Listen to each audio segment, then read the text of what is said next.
Morning. This is BeamtUp Tech. My name is Taylor. This is a rumor roundup of all the things about the Galaxy Z Flip, or Galaxy Bloom, or formerly known as the Galaxy Fold 2. Speaking of which, it is not to be confused with the Galaxy Fold 2. That one's going to be the same one that opens up like this. The Z Flip is the one that clamshells up like the Moto Razr that you have most likely heard about already. The Fold 2 is supposed to be launching in the second quarter, so I don't think they're going to be talking about it at Unpacked on February 11th. Let's talk about the price. It's been said that the price is going to be like under $1,000, but then more recent rumors are pointing to it being $1,300. So there's a lot of rumor room to wiggle around in there. But even at the highest end of these, it's still cheaper than a top-of-the-line iPhone 11 Pro Max. That name sucks, and the Z Flip's going to be way cooler. Jumping into the specs, the battery is rumored to be 3,300 milliamp hours, which is quite a bit higher than the 2,110, I think, 2,510 milliamp hour battery on Motorola's Razr. And really, these are the only two like clamshell folding phones that are even close to being existing, I suppose you could say. So that's why I'm using it as a comparison, because it's often... What, Phoebe? What do you want? I think she hates that my door's closed. When I saw the 3,310 number, I was like, okay, cool. Because this is it's gonna be like, I don't know, the form factor is like this big. And for them to put a 3,300 milliamp hour battery in that's like only 200 milliamp hours lower than the S10. Actually, wait, only 100 milliamp hours lower than the S10. So that's pretty impressive that they managed to make a phone that's folding in half, if the rumor's true, of course, that doesn't really skimp out on battery capacity, as much as Motorola did, at least. Rumor has it that the side of the Z Flip will have a capacitive fingerprint scanner, not an optical one that's embedded inside the screen, which I'm not really upset about, you know? It already folds in half. I'm okay with the capacitive fingerprint scanner on the side, like built into the power button, kind of like they did, exactly like they did with the S10e. At first, they were rumored to it was rumored to have a 108 megapixel camera, like the main one, but more recent ones have pointed out that it's probably just going to be two 12 megapixel cameras. One's just the regular wide angle, and the other one is the ultra wide angle. I think the ultra wide angle is way more important than the zoom lens. Like, I don't know how you use your cameras, but I use the ultra wide way more often than I use any kind of zoom lens. According to these pictures, it's gonna be... Will you stop? Phoebe hates closed doors, apparently. I love you, but you're being annoying right now. Hold on. Claustrophobic cat. It will have 15 watt fast charging, and there are probably many that were like, 15 watts? Man, it's lame. But it's fast charging, and the phone folds in half.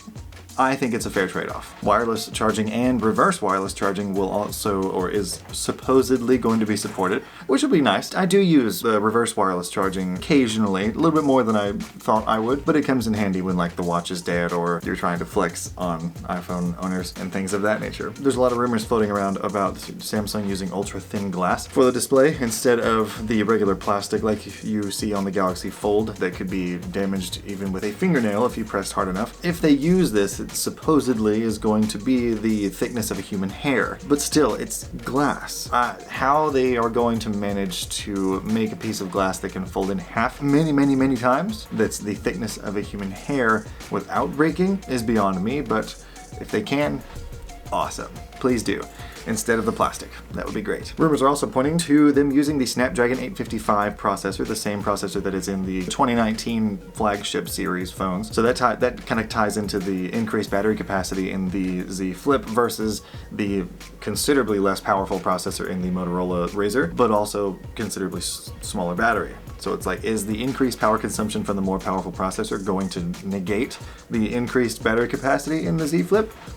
We don't know. Only time and software will tell. Obviously, being a flexible phone, it's not going to have any kind of water resistance, but again, with the cool factor of being able to fold it in half, I think the trade-off is quite fair. The selfie camera at the top on the inside of the folding thing is going to be pretty much exactly like the Note 10, and if the rumors about the S20 are correct, that's the form factor that they're going with. I haven't seen any information about what the camera quality on the front-facing camera on the inside of the Fold is going to be, but I'm assuming It's going to be very similar to at least the S10 series. If the pictures are correct, we will also get a teeny little 1-inch display on the outside of the clamshell, and that's probably going to serve to show you like notification icons and probably the time and maybe battery status. But I've seen a couple of articles that suggest it'll be used as like the viewfinder for the front-facing camera, or for when the thing's closed, and it's too small, man. And I wouldn't even want to use it if that capability existed. The folding form factor is probably going to be particularly popular with the ladies because they get shysted all the time with pants pocket sizes. You can fit like a couple bobby pins inside the front pocket of women's jeans, but there's not a whole lot of other room for anything else. And that's an exaggeration, yeah, but why do you think most girls put their phones in their back pockets? Because it's the only pocket that's big enough to hold the thing. So if it's like bloop, cut in half, folded in half, then it'll be way easier to fit it in those smaller places. The phone nerd side of things kind of bleeds over a little bit into the other geekiness or nerdiness stuff, and what I mean by that is Marvel, Star Trek, Star Wars, video games, Dragon Ball, anime, things of that nature. My roommates and I have interests spread throughout all of that, and we just made a new channel called BeamtUp for Nerds. And with the recent and delightful release of Star Trek Picard, there will be breakdown videos on a per episode basis of that show. Also, when Mandalorian Season 2 comes out, we're going to cover that.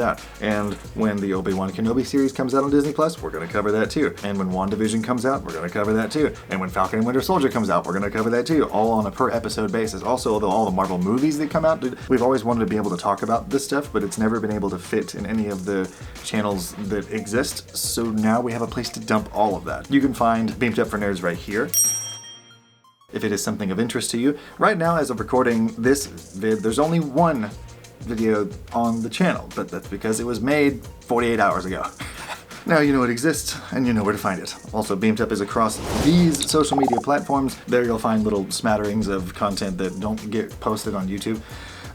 There's these options here. If you liked what you saw, then these are the best ways to show your love. Thank you for watching, and stay beaming.